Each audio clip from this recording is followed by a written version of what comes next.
السلام علیکم علومہ T V میں خوش آمدید ناظرین، آج کا پہلا نیوز اپڈیٹ نکل کے آتا ہے ایران سے، جہاں پر ایران نے کہا ہے کہ امریکہ کو ایران سے پابندیاں پوری کی پوری ایک ساتھ ہٹانے چاہیے، اور تب ہم ایران نیوکلیئر ڈیل پر بات کریں گے۔ ناظرین، ایران اور امریکہ کے درمیان اب کوشش کی جا رہی ہے کہ امریکہ دوبارہ ایران نیوکلیئر ڈیل میں آ جائے، جس سے ڈونلڈ ٹرمپ 2018 میں نکلا تھا۔ ایران پہلے کہتا تھا کہ امریکہ سٹیپ بائی سٹیپ یہ پابندیاں ہٹائے، لیکن جب جو بائیڈن نے کہا کہ ہمیں وقت لگے گا ان کو ہٹانے میں، تو ایران نے اپنا پوزیشن چینج کیا اور اب کہا ہے کہ امریکہ کو یہ پابندیاں ایک ساتھ ہٹانے ہوں گے، تب ہم اس ڈیل کے لیے دوبارہ آئیں گے۔ اور جس وجہ سے یہ مذاکرات ہو نہیں پاتے وہ یہ ہے کہ دونوں ایک دوسرے کو کہہ رہے ہیں کہ پہلے قدم آپ اٹھائیے، یعنی ایران کہتا ہے کہ امریکہ پہلے پابندیاں ہٹا دے، اور امریکہ کہتی ہے کہ ایران معاہدے کی خلاف ورزی چھوڑے اور ایران یورینیم انریچمنٹ میں کمی لائے، اور دونوں پہل کرنے کے لیے تیار نہیں ہے۔ ایران کے وزارت خارجہ کے ترجمان نے کہا ہے کہ ہماری صاف صاف پالیسی یہ ہے کہ امریکہ نے جتنی پابندیاں ایران پر لگائے ہیں وہ ایک ساتھ ختم کر دے، تو ہم یورینیم انریچمنٹ میں کمی لائیں گے۔ ناظرین، یورپین یونین کوشش کر رہا ہے کہ امریکہ ایران سے پابندیاں ہٹا دے اور ایران کو ایٹمی ہتھیار بنانے سے روکا جائے، کیونکہ ایران خفیہ طور پر کوشش کر رہا ہے کہ کسی طرح بھی کر کے نیوکلیئر ہتھیار بنا دے اور دنیا میں ایک ایٹمی طاقت بن کر ابھرے۔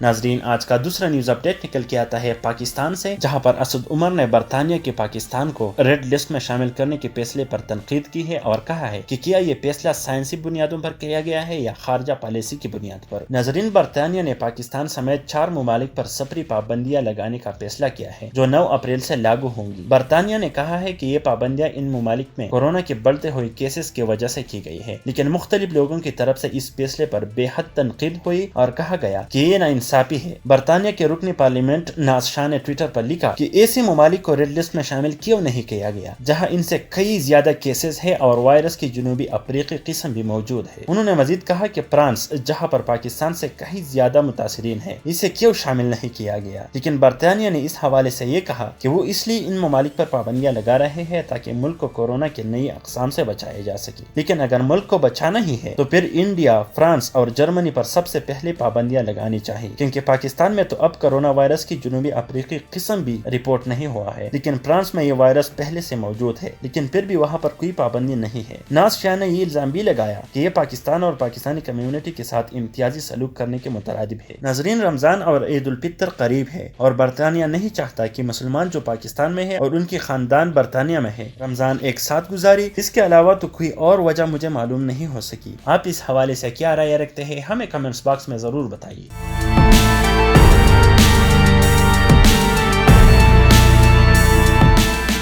ناظرین، آج کا تیسرا نیوز اپڈیٹ نکل کے آتا ہے افغانستان سے، جہاں پر گلبدین حکمتیار نے کہا ہے کہ اشرف غنی استعفا دے دے کیونکہ وہ حکومت چلانے کے اہل نہیں ہے، اور انہوں نے ساتھ میں یہ بھی کہا کہ اشرف غنی امن عمل میں خلل ڈال رہے ہیں کیونکہ وہ نہیں چاہتا کہ حکومت کسی اور کو دے دے۔ حکمتیار پچھلے کچھ وقت سے مظاہرے کر رہے ہیں تاکہ اشرف غنی حکومت چھوڑے اور ملک میں عبوری حکومت قائم کی جائے۔ انہوں نے کہا کہ ہم اپنے مظاہروں کے ذریعے اشرف غنی پر زور ڈالیں گے تاکہ وہ حکومت سے دستبردار ہو جائے۔ طالبان کا بھی اشرف غنی پر الزام ہے کہ انہوں نے داعش کو طالبان کے خلاف لانچ کیا ہے، لیکن طالبان نے داعش کو شکست دی ہے اور اشرف غنی کی یہ کوشش بھی ناکام کر دی ہے، اور انہوں نے باقی داعش کی جنگجوؤں کو ہیلی کاپٹروں میں بر کر کابل کی طرف لے گئے ہیں، جس کا مطلب ہے کہ یہ داعش طالبان کے خلاف اشرف غنی حکومت نے لانچ کیے تھے۔ اور حکمتیار بھی یہ بات جانتے ہیں کہ اشرف غنی کے ہوتے ہوئے افغانستان میں امن مشکل ہے کیونکہ وہ اقتدار کسی کو دینا ہی نہیں چاہتے، اور ہم نے دیکھا کہ پہلے طالبان کو کسی طرح وہ حکومت دینے کا سوچ بھی نہیں رہے تھے، لیکن جب امریکہ نے اس پر زور ڈالا تو ان کی باتوں میں نرمی آ گئی اور کہا کہ میں صرف الیکشن کے ذریعے طالبان کو حکومت حوالے کر دوں گا۔ لیکن یہ بھی کوئی دور نہیں کہ امریکہ اشرف غنی پر زور ڈال دے اور حکومت طالبان کے حوالے کر دے اور افغانستان میں امارت اسلامیہ کی بحالی ہو جائے۔ ناظرین، اگر آپ پوری دنیا سے بڑے خبریں روزانہ کی بنیاد پر دیکھنا چاہتے ہیں تو ہمارے چینل کو ضرور سبسکرائب کیجیے۔